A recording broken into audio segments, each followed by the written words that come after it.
Okay, so things that my pathologically lying ex-husband lied about. Backstory. I'm going to try to get as much of this as I can into this video, because I hate when people say, follow for part 2, but I'm going to try. All right, backstory number 1. We met in March of 2020. Georgia got shut down, locked down 2.5 weeks later. We got married January of 2021, and we were divorced August of 2021. So keep in mind that this story is spanning March of 2020 until about June of 2021, because I kicked him out the house on his birthday. So we met online, Facebook dating and Hinge. I will never do online dating again, but that is where I met him. My tire blew on 285 just before Boulder Crest on my way to our first date. Clearly that was a sign. I didn't listen. But my tire blew, and he met me at a gas station. We were supposed to be meeting at Cheesecake Factory, but because the tire blew, he met me at a gas station, fixed my tire, then took me to go get another tire, paid for it. And I just thought, oh my God, this is the beginning of a beautiful romantic story. Boy, was I wrong. So, things he lied about. Every morning he would get on the phone with his brother. We'll call his brother John. He would get on the phone with John, and he would be like, hey, babe, John said good morning. And I'm in the bathroom doing my hair because I still had to go to work at this time. And so I would just say, hey, John, call out, hey, John. And, he would relay back and forth what I said to John, what John said to me. I never actually talked to John on the phone. And so he would be like, I can't wait for COVID to be over. Me and my girl, we're going to come see y'all. I can't wait for Auntie to meet her. Side note, his parents are deceased, excuse me. So he was like, I can't wait for you guys to meet her. Like, I know I'm gonna marry her. I know it. He said everything I wanted to hear. Love bombing 101. This man wrote the book. So he talked to his brother every day. He talked to his friends every day in front of me. He would be on the phone laughing, cutting up, cracking jokes, telling them, hey, she said, hey, just having conversation, like a normal conversation. I didn't think anything of it.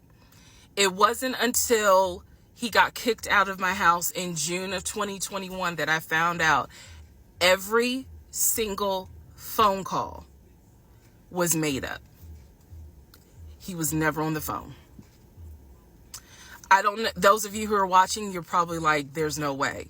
Listen to what I'm saying. Everything I'm telling you can be verified. Every single phone call he ever had was made up. The phone calls where he called to pay his car off, made up. The phone call to the realtor when we were looking at houses, made up. The phone call to the bank for them to release the money for the house that he signed his name for, made up. Every phone call was made up.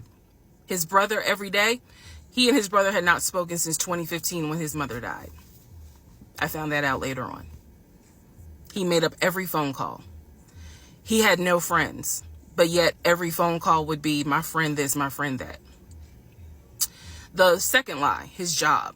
He told me when I first met him out the gate that he was a VP at his company. He had been transferred from California to Georgia, and he was in the process of, getting himself settled.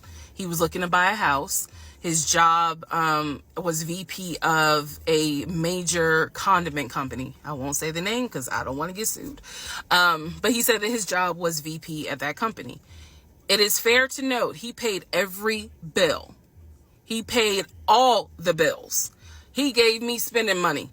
Like, even though we were quarantined, locked down in my little townhouse, again, this story was always he's trying to buy a house. So when we got together, it was we need to buy a house together. Like, this is forever.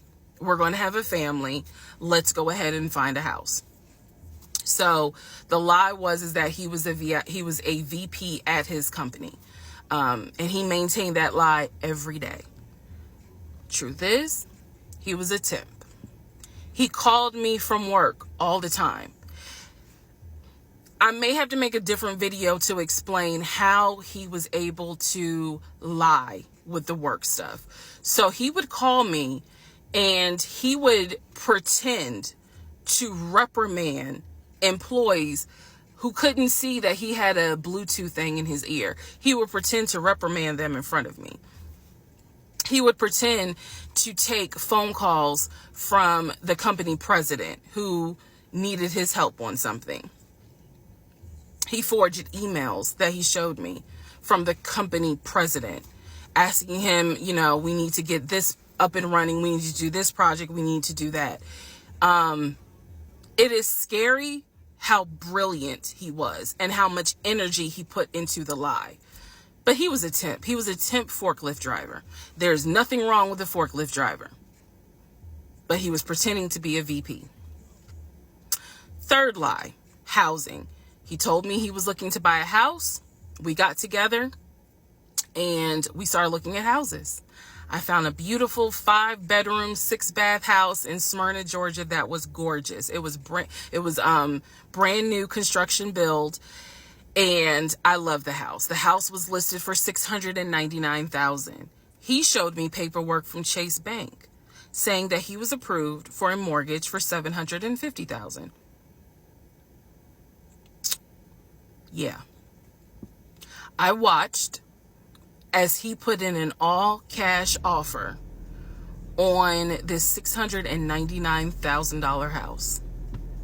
I watched him sign his name to a legally binding document for an all-cash offer. The reason why the house fell through was because the builder did not want to finish the basement. We were requesting that the basement get finished. He did not want to, so he declined our offer and took the offer of another couple who didn't need the basement finished. That's the only reason why that house fell through. I see now where God's grace protected me because, well, it really protected him because legally I was not his wife, so I was not on the mortgage for that home. So, third lie had to do with housing. Fourth lie had to do with baby. So I got pregnant, lost the baby. I was sad at the time. I am not anymore. But lost the baby, had to have a D&C. When I was in the hospital, the doctor called him to let him know, you know, she'll be discharged. Because again, this is COVID. So you could not go in the hospital at the time when I had the surgery. So the doctor called him and said, you know, she's going to be released in an hour and a half. He pretended to be his own executive assistant. And so he said, you know, Mr. James is in a board meeting, but I'm his executive assistant. David, how can I help you? You can let me know what's going on. Obviously, the doctor wouldn't do that. So she just said, you know, please let him know that Miss So-and-so will be ready for pickup in an hour and a half. He told the doctor he's in a board meeting until about for about another 30 minutes, and then he'll be on his way. I should have only been in the hospital for an hour and a half. I was there for 3 hours. Because again, he was a temp forklift driver, so he couldn't get off work. But I didn't know that at the time. So those are just some of the things that my pathological lying ex-husband did. There's so much more. I have severe PTSD. And I know it's my fault. I know that I did not trust myself. I did not pay attention to the United Nations of red flags. I did not pray. And I am paying the consequences for that. So there's nothing anyone can say to me, girl, you was dumb. I was desperate. I wanted to be married. I wanted a family. And I thought it was my turn.